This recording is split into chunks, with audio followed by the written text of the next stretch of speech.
Okay, we're gonna be doing a step-by-step tutorial on a beautiful holiday beachy wave.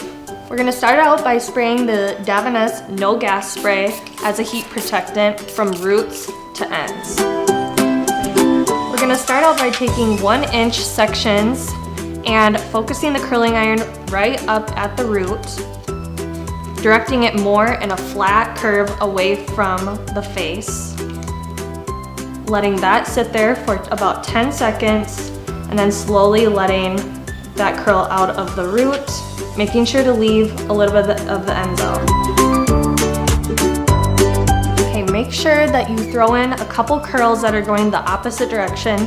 In order to achieve that beachy look, you have to throw in curls going both directions.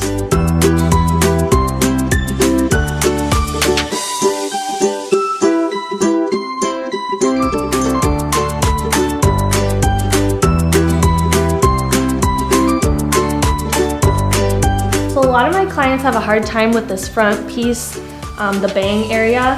What my tip is to take out a small triangle section right here and keep it small. Start up at the root with your curl, bring it a little more forward, and let the heat sit more up at the top there. And then unwind your curl and then just drag it through those ends.